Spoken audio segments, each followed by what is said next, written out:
Assalamualaikum warahmatullahi wabarakatuh. Selamat pagi anak-anak. Bagaimana kabarnya hari ini?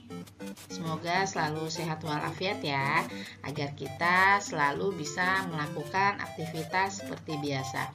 Nah anak-anak, hari ini seperti biasa kita belajar dengan jarak jauh. Dan kali ini kita akan belajar di tema 4, hidup bersih dan sehat. Subtema 2, hidup bersih dan sehat di sekolah, pembelajaran 3. Nah, kita lihat di sini ada sebuah percakapan antara ibu guru dengan siswa-siswanya. Nah, kita simak bersama ya. Tahukah anak-anak ibu bagaimana kelas yang tidak bersih? Ibu guru bertanya. Kemudian murid pun menjawab, "Tahu Bu, kelas yang tidak bersih banyak sampah yang berserakan Bu." "Benar Bu, kelas yang tidak bersih juga banyak kuman Bu." "Bagus anak-anak ibu, sampah harus dibersihkan, kemudian dipisahkan. Ada sampah basah dan ada sampah kering. Kita harus selalu menjaga kebersihan ya Nak." Nah anak-anak, di sini dijelaskan bahwa ketika kita berada dimanapun, kita harus selalu menjaga kebersihan, karena kebersihan adalah sebagian dari iman. Ketika lingkungan kita bersih, maka hidup kita akan menjadi sehat. Nah, kemarin kita sudah mempelajari bahwa ciri-ciri lingkungan yang sehat adalah 1. Tidak ada sampah yang berserakan. Kemudian yang kedua, aliran air atau aliran selokan berjalan dengan lancar ya. Tidak ada sampah yang menyebabkan nanti bisa banjir. Kemudian halaman pun tertata dengan rapi dengan adanya pot bunga atau pot tanaman. Bagaimana jika kita melihat seseorang yang membuang sampah sembarangan? Nah, sebagai manusia, sebagai sesama teman, kita harus saling mengingatkan. Ketika ada teman kita yang membuang sampah sembarangan, maka kita harus mengingatkan dia agar jangan membuang sampah sembarangan. Jadi kita semuanya wajib menjaga lingkungan kita agar selalu bersih dan sehat. Oke, langsung masuk tugas pertama ya. Silakan kalian menjawab pertanyaan berikut ini di buku tulis kalian. Jangan lupa untuk selalu menulis yang rapi.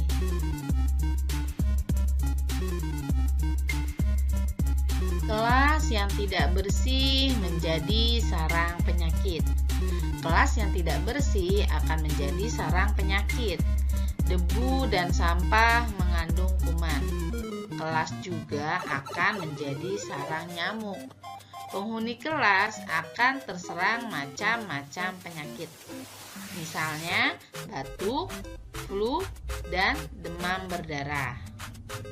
Menjaga kebersihan kelas menjadi tanggung jawab bersama.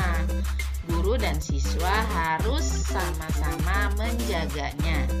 Jika ada yang membuang sampah sembarangan, harus segera diingatkan. Dengan sikap seperti itu, kebersihan kelas akan terjaga. Penyakit pun tidak akan bersarang. Coba kita amati bersama gambar berikut dengan teliti. Nah anak-anak, gambar yang terlihat ini adalah salah satu contoh lingkungan kelas yang tidak bersih.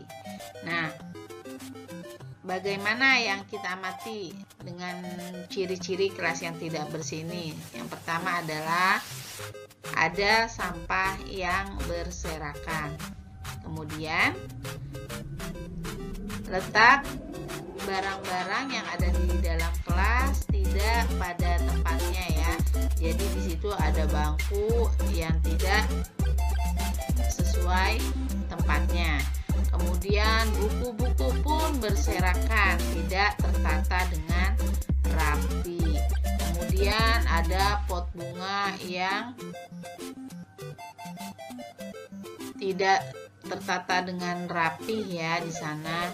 Jadi terlihat kelas ini kotor dan tidak bersih, sehingga ketika kita melihat kondisi seperti ini maka tidak sedap dipandang mata.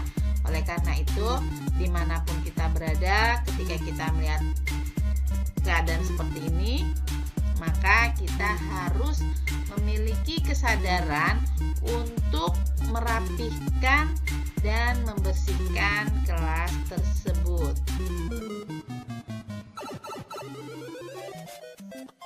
Tugas kedua adalah kalian menulis ciri-ciri kelas yang tidak bersih berdasarkan gambar sebelumnya. Silakan kalian menulis di buku tulis kalian. Kelas yang tidak bersih harus dibersihkan. Kelas harus disapu agar tidak ada debu yang menempel. Gerakan menyapu dapat membentuk gerakan tari. Masih ingatkah kamu gerakan menyapu lantai dalam bentuk tari? Nah, kita amati gambar berikut ini ya. Nah, sekarang kita simak video bagaimana cara menari dengan gerakan menyapu. Tarian gerakan menyapu. Gerakan yang pertama yaitu gerakan kepala, menoleh ke kanan dan ke kiri. 1, 2, 3, 4. Kemudian diikuti dengan gerakan tangan. Tangan kanan memegang sapu, tangan kiri mengepal menghadap ke atas, tangan kanan mengepal menghadap ke bawah. Dilanjutkan gerakan kakinya. Maju 1. Yang kedua, maju ke depan menyilang. 1, 2, 3, 4, mundur. 1, 2, 3, 4. Sekarang kita gabungkan gerakannya. 1, 2, 3, 4. 1, 2, 3, 4. Selanjutnya kita ikuti dengan iringan musik ya. Cekidot.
Sebelumnya, kamu sudah melakukan gerakan menyapu lantai dalam bentuk tari diiringi alat musik.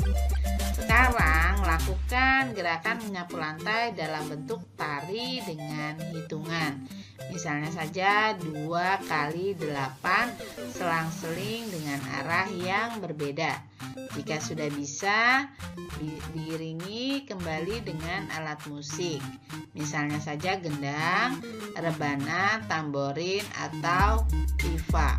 Nah, di sini kita lihat contoh-contoh alat musik dari gendang, rebana, tamborin, dan tifa.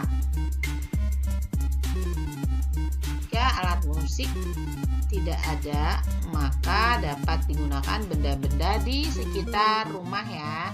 Misalnya saja botol plastik bekas. Di sini kalian bisa meminta bantuan ayah dan bunda di rumah untuk latihan menari gerakan menyapu. Coba kita amati kembali gambar alat musik tifa. Permukaan dinding tifa ini berbentuk pola bangun datar, yaitu berbentuk segitiga dan segi 4. Di sini segitiga memiliki 3 sisi dan segi 4 ini memiliki 4 sisi, membentuk bangun layang-layang. Segi 3 dan segi 4 merupakan contoh bangun datar. Tahukah kamu contoh bangun datar yang lain? Silakan kalian bisa mencari contoh bangun datar yang lain di sekitar rumah kalian ya, benda-benda yang ada di rumah kalian. Kita amati gambar di bawah ini. Di sini ada sebuah bangun datar, yaitu segi 5 dan segi 6. Nah, kita ketahui bersama bahwa ketika bangun ini disebut dengan segi 5, berarti dia memiliki sisi sebanyak 5. Kemudian memiliki sudut sebanyak 5 dan memiliki titik sudut sebanyak 5.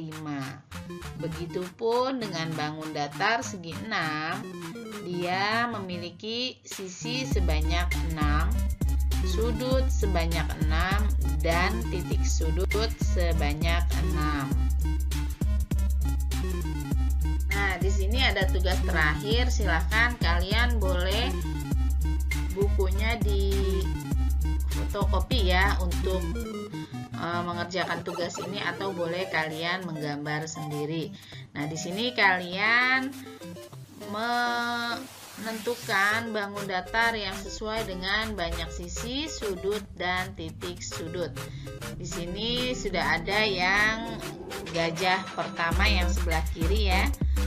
Di sini bangun datar yang memiliki banyak sisi 5, banyak sudut 5, dan banyak titik sudut 6. Dan di sini yang sesuai adalah bangun datar pada huruf D. Nah, silakan kalian nanti melanjutkan menentukan gambar mana yang sesuai dengan banyak sudut, banyak sisi, dan banyak titik sudut. Ini masih sama tugasnya seperti tadi. Kalian agar lebih paham, kalian mencoba untuk mengelompokkan bangun datar ini sesuai dengan sisinya ya, sesuai dengan nama bangun, yang mana segi 5 dan yang mana segi 6. Silakan kalian dikerjakan di buku tulis, atau boleh kalian bukunya di fotokopi.